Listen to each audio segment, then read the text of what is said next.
Hello guys, सुबह के 10 बज रहे हैं और फाइनली मुझे कक्षा यहाँ पे दिखेगा 12वीं का भूगोल का पूरा पेपर मिल चुका है। जी हाँ, देख लीजिए आप, यही पेपर एग्जैक्टली कल आपके लिए देखने के लिए मिलने वाला है।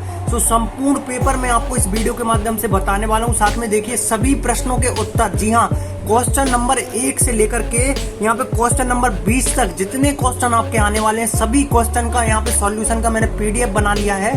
तो ये पीडीएफ भी आपको प्रोवाइड करी जाएगी और सभी क्वेश्चन के आंसर भी आपको इसी वीडियो में बताए जाएंगे। यहाँ पे आपके लिए एक ही वीडियो में सभी क्वेश्चन के आंसर बता दिए जाएंगे। अभी मजा आएगा ना वीडियो। तो वीडियो को अंत तक आपको देखना है और अगर आपको वीडियो अच्छी लगती है तो प्लीज लाइक करिए। बस आप लोगों के यहाँ पर डिमांड के कारण ही मैं ये पेपर लेकर के आया हूँ, क्योंकि आप सभी के बहुत ज्यादा कमेंट आ रहे थे। बहुत ही मुश्किलों से मुझे ये पेपर मिला हुआ है। तो प्लीज वीडियो को लाइक कर दीजिए, इस वीडियो को ज्यादा से ज्यादा स्टूडेंट्स तक पहुंचा दीजिए। कक्षा 12वीं के जितने भी स्टूडेंट्स को भूगोल मिला हुआ है सभी तक इसको शेयर कर दीजिए। यहाँ पे देखिए, सबसे पहले आपके लिए पेपर में अपना रोल नंबर भरना होगा। जैसे ही आपको पेपर मिलेगा तो ये काम करना आप बिल्कुल भी मत भूलिएगा। यहाँ पे देखिएगा, कुल प्रश्नों की संख्या यहाँ पे 20 होने वाली है। यहाँ पे अंक आपके 70 रहने वाले हैं। समय आपके लिए 3 घंटे का मिलेगा। फिर इसके बाद कुछ इस प्रकार से आपके दिशा निर्देश आपके लिए देखने के लिए मिलेंगे। देख लीजिए, कुछ इस प्रकार से ये निर्देश आपके रहने वाले हैं। तो फर्स्ट पेज पे खाली आपके लिए निर्देश देखने के लिए मिलेंगे। कुछ इस प्रकार से आपका ये पेपर आने वाला है। देख लीजिए, कुछ इस प्रकार से पेपर रहेगा। चलिए अब मैं पेज पलटा लेता हूँ और आपको आगे के क्वेश्चन यहाँ पे दिखाना स्टार्ट करूंगा। तो यहाँ पे देखिए, सबसे पहला क्वेश्चन जो आपके लिए देखने के लिए मिलने वाला है, सही विकल्प आपको चुन करके लिखने पड़ेंगे। एक एक नंबर के यहाँ पे देखिए 5 सही विकल्प आपके रहने वाले हैं। पहला जो क्वेश्चन रहेगा, एशिया महाद्वीप में सबसे अधिक जनसंख्या वाला देश कौन सा है? तो चाइना। चीन एक ऐसा देश है जिसकी सबसे ज्यादा जनसंख्या है, लेकिन कुछ ही समय में भारत भी इसको पीछे छोड़ देगा। दूसरा है, फूलों की कृषि कहलाती है। तो फूलों की कृषि क्या कहलाती है? तो देखिएगा, पुष्पोत्पादन। इस प्रकार से आपको यहाँ पे ऑप्शन खा लगा लेना है। इसके बाद है, निम्न में से कौन सी एकल कृषि नहीं है? तो मिश्रित कृषि इनमें से एकल कृषि नहीं है। तो ऑप्शन का आपका एकदम करेक्ट हो जाएगा। इसके बाद आपका धार्मिक नगर है। तो देखिए, धार्मिक नगर है जो आपका उज्जैन है। आप सभी को पता होगा, मध्य प्रदेश के उज्जैन में महाकाल का निवास है। तो आप सभी को पता होगा उज्जैन धार्मिक नगरी है। इसके बाद आपका यहाँ पे ग्रामीण बस्तियों की प्रमुख विशेषताएं कौन कौन सी हैं? तो देखिए, इनमें से देखा जाए तो प्राथमिक क्रियाकलाप सबसे ज्यादा महत्वपूर्ण विशेषता है। तो यहाँ पे आपको प्राथमिक क्रियाकलाप लगा लेना है। फिर इसके बाद देखिएगा, यहाँ पे सेकंड क्वेश्चन जो आपका रहने वाला है, रिक्त स्थान की आपको पूर्ति करनी पड़ेगी। एक एक नंबर के यहाँ पे 6 क्वेश्चन आपके रहेंगे। तो पहला दिया गया है, देखिएगा आप यहाँ पे, स्थानांतरणशील कृषि कार्य खालिस्तान क्षेत्रों में होता है। तो देखिए, दूसरे का सही आंसर आपका हो जाएगा उष्ण कटिबंध क्षेत्रों में। यहाँ पे देखिए, दूसरे का यहाँ पे आपको जो पहले का जो आपको भरना है, इसमें उष्ण कटिबंध क्षेत्रों में यहाँ पे स्थानांतरणीय जो कृषि है उसको किया जाता है। सबसे अधिक जनसंख्या वाला देश है। तो यहाँ पे देखिएगा, सबसे अधिक जो जनसंख्या वृद्धि दर वाला जो देश है वो है आपका नाइजीरिया। नाइजीरिया में सबसे अधिक जनसंख्या वृद्धि हो रही है। जनसंख्या वाला अगर देश पूछा जाता है तो चाइना रहता है, लेकिन जनसंख्या वृद्धि वाला जो देश है वो यहाँ पे आपका यहाँ पे नाइजीरिया होगा। मध्य प्रदेश का सबसे बड़ा महानगर है तो इंदौर है, सभी को पता होगा। भारत के प्रथम वर्ग के नगरों में खालिस्तान प्रतिशत जनसंख्या रहती है। तो देखिए, प्रथम वर्ग के जो महानगर माने जाते हैं उनमें 60% जनसंख्या भारत के प्रथम वर्ग के महानगरों में रहती है। गन्ना उत्पादन में भारत का विश्व में कौन सा स्थान है? तो देखिए, दूसरा स्थान है, दूसरा स्थान रहेगा।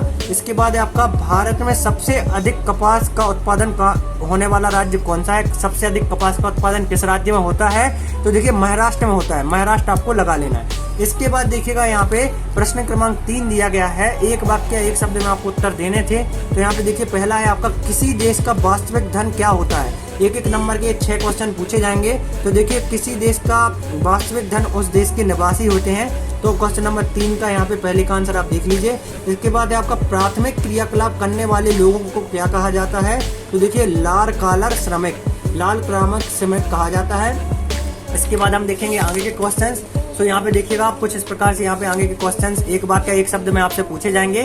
बस्ती से क्या तात्पर्य है? तो सही आंसर आपका हो जाएगा, देखिएगा यहाँ पे, किसी प्रकार का आकार के घरों का समूह बस्ती कहलाता है। इसके बाद नेक्स्ट आपका यहाँ पे, सिंधु सभ्यता में विकासशील 2 नगरों के नाम। तो सिंधु सभ्यता में जो विकासशील नगर हुए हैं उनके नाम पूछे गए हैं। तो देखिए, हड़प्पा तथा मोहनजोदड़ो। क्या होगा? हड़प्पा तथा मोहनजोदड़ो। इसके बाद गन्ना किस प्रकार की फसल है? तो गन्ना उष्ण कटिबंधीय फसल है। क्या भरेंगे आप? उष्ण कटिबंधीय फसल। इसके बाद है आपका यहाँ पे देखिएगा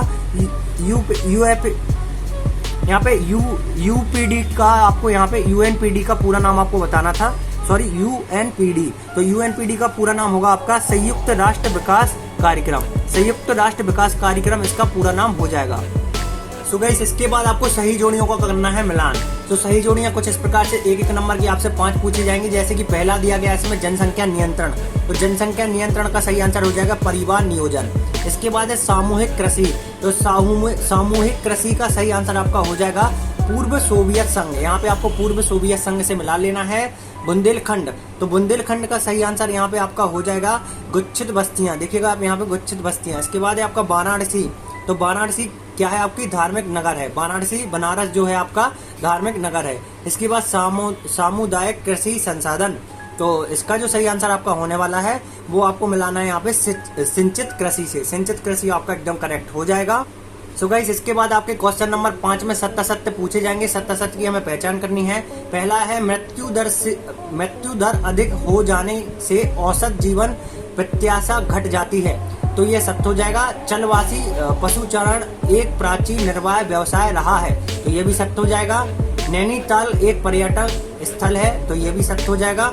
इसके बाद ग्रामीण बस्तियों के लोग प्राथमिक कार्य करते हैं, सत्य हो जाएगा। भारत में पिछले वर्षों में कृषि भूमि का प्रतिशत बढ़ता रहा है, तो ये आपका असत्य हो जाएगा, ये भी आपका सत्य हो जाएगा।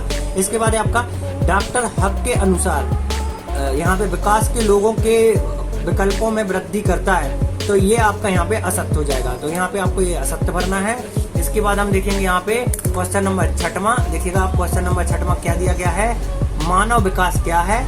2 नंबर का आपका क्वेश्चन रहेगा और अथवा में रहेगा उत्वास तथा उत्प्रवास क्या है।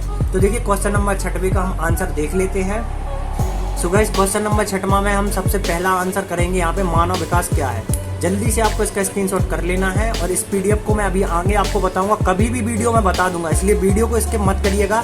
देखिए मानव विकास क्या है, कुछ इस प्रकार से आपको ये लिखना पड़ेगा। मानव विकास की परिभाषा दी गई है। 2 अंक का क्वेश्चन है, तो 2 अंक के हिसाब से यहाँ पे पर्याप्त मैंने दे दिया है। इसका स्क्रीनशॉट आपको कर लेना है।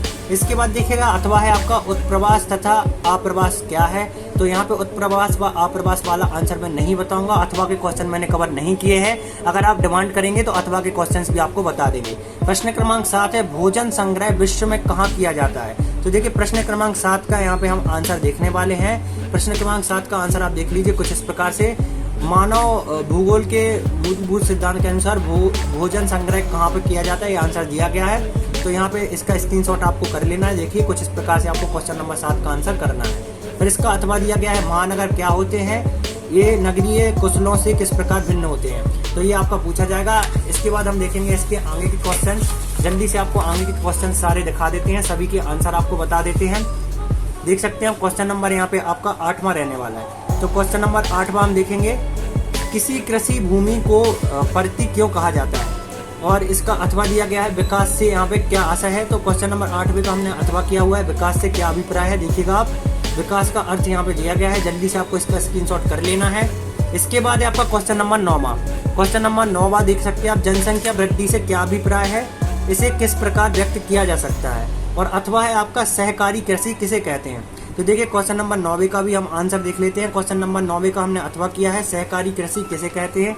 स्क्रीनशॉट आपको जल्दी से कर लेना है क्वेश्चन नंबर 9 का अथवा। और जो भी स्टूडेंट्स बोलते हैं कि सर हमें स्क्रीनशॉट लेने में समस्या होती है, पीडीएफ मैं दूंगा और डाउनलोड करके भी आपको बताऊंगा। पीडीएफ संपूर्ण ये वाली पीडीएफ मैं डाउनलोड करके आपको दिखा दूंगा कैसे डाउनलोड करना है।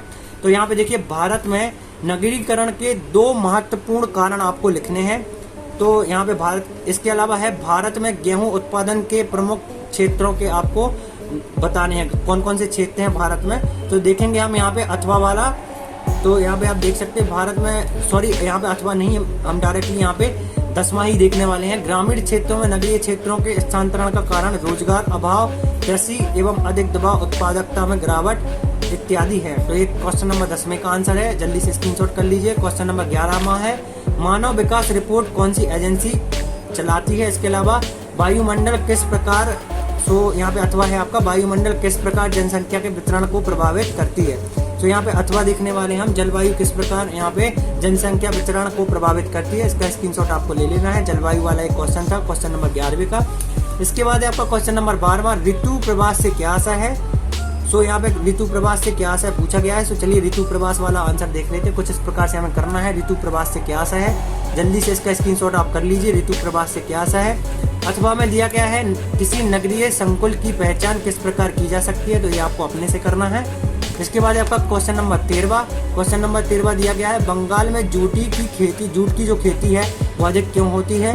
तो बंगाल में जूट की खेती अधिक क्यों होती है, इसका आंसर देख लेते हैं। पश्चिम बंगाल में किस कारण से यहाँ पे जूट की खेती जो है वो अधिक होती है। तो यहाँ पे देख लीजिए आप। इसके बाद इसी का अथवा दिया गया है, देख लीजिए आप, मानव गरीबी सूचकांक क्या है, तो ये आपको अपने से करना है जैसे कि मैंने आपको बताया हुआ है। अथवा आपको खुद से करना है। यहाँ पे मैं जो क्वेश्चंस बता रहा हूँ कोई एक क्वेश्चन ही बताऊंगा अथवा में से। तो यहाँ पे देखिए दिया गया है जन्म दर और मृत्यु दर में अंतर स्पष्ट करना है। यहाँ से आपके 3 अंक के क्वेश्चन स्टार्ट हो जाएंगे। और अथवा में देखिएगा दिया गया है डेयरी फार्म की आपको 4 विशेषताएं बतानी है। तो चलिए डेयरी फार्म की 4 विशेषताएं देख लेते हैं। जल्दी से आपको इसका स्क्रीनशॉट कर लेना है। एक बार स्क्रीनशॉट ले लीजिए आप और इसको सेव कर लीजिए। और जैसा कि आपको पीडीएफ चाहिए तो पीडीएफ मैं बताऊंगा कैसे डाउनलोड करना है, लेकिन वीडियो अंत तक देखनी पड़ेगी। सो गाइस यहाँ पे मैंने क्वेश्चन नंबर 14 तक आपको सभी क्वेश्चंस के आंसर बता दिए हैं। इसके बाद देखिएगा नेक्स्ट आपका क्वेश्चन नंबर 15 पूछा जाएगा। यहाँ पे देख लीजिए क्वेश्चन नंबर 15 दिया गया है प्रथम मानव विकास प्रतिवेदन कब और किसने प्रतिपादित किया। और अथवा है जनसंख्या के वितरण को प्रभावित करने वाले 3 भौगोलिक कारकों का आपको उल्लेख करना है। सो देखिए पार्ट 1 बहुत ज़्यादा लंबा बन चुका है, इसलिए मैं आपको पार्ट 2 में इसके आगे का संपूर्ण सॉल्यूशन बता दूंगा। तो अभी हम देखेंगे जो मैंने आप सॉल्यूशन की ये पीडीएफ बनाई हुई है, इसको हम कैसे डाउनलोड कर सकते हैं। पीडीएफ में डाउनलोड करके आपको दिखा देता हूँ, बहुत ही आसान तरीका है भाई, मजा आया। सो गाइस पीडीएफ डाउनलोड करना बहुत ही आसान है। सबसे पहले गूगल पे आपको क्या लिखना है, स्टडी नोट्स पीजे। स्टडी नोट्स पीजे आप लिख लेंगे कुछ इस प्रकार से, देख लीजिए आप। यहाँ पे मैं पीडीएफ को ही डाउनलोड करूंगा, आपको प्रूफ दिखाऊंगा। यहाँ पे देख लीजिए, यहाँ पे लिखेंगे हम studynotespj.com। फिर यहाँ पे देखिए सबसे ऊपर देखिएगा MP Word, इस पे हमें करना है क्लिक। इस पे क्लिक करने के बाद हम आएंगे नीचे, देखिए class 9th 10th 11th 12th सभी के पेपर डल चुके हैं। तो यहाँ पे हमें जो डाउनलोड करना है वो करना है डाउनलोड भूगोल का। तो यहाँ पे हम भूगोल पे करेंगे क्लिक। भूगोल पे क्लिक करने के बाद आएंगे हम नीचे, देखिए ये पूरा पेपर डला हुआ है जो कि मैंने आपको दिखाया हुआ था। देख लीजिए पूरा पेपर मैंने यहाँ पे डाल दिया है। पेपर आपको पूरा देख लेना है और इसको थोड़ा लोड लेने देना है, अच्छे से लोड जब ये ले लेगा फिर उसके बाद देखिएगा यहाँ पे आपको ये निर्देश पढ़ लेने हैं और एक चित्र पे एक बार आप क्लिक कर दीजिएगा यहाँ पे, इससे हमारी भी थोड़ी हेल्प हो जाएगी और ये पीडीएफ आपकी यहाँ पे एक्टिव हो जाएगी। पीडीएफ एक्टिव होने के बाद देखिए सॉल्यूशन लिंक दी गई है, जैसे ही आप चित्र पर क्लिक करेंगे ये लिंक एक्टिव हो जाएगी। लिंक एक्टिव होने के बाद देखिएगा यहाँ पे आपको अपनी जीमेल चूज करनी होगी। जीमेल चूज करने के बाद यहाँ पे देख लीजिए कुछ इस प्रकार से भूगोल का जो मैंने आपको सॉल्यूशन दिखाया है वो यहाँ से आप डाउनलोड बहुत ही आसान तरीके से कर पाएंगे। सो नेक्स्ट पार्ट में आपके लिए आगे का सॉल्यूशन मिलेगा अगर आप इस वीडियो को ज़्यादा से ज़्यादा सपोर्ट करते हैं, ज़्यादा से ज़्यादा स्टूडेंट्स तक इस वीडियो को शेयर करते हैं। और गाइस कोई भी समस्या कोई भी डाउट होता है या फिर सबसे पहले वीडियो कैसे आती है तो ये टेलीग्राम ग्रुप पे मैं डालता हूँ, सबसे पहले जानकारी देता हूँ कब आपको वीडियो मिलेगी। तो टेलीग्राम ग्रुप को ज्वाइन करना बहुत ही ज़्यादा इंपॉर्टेंट है, तो इसको भी आपको ज्वाइन कर लेना है।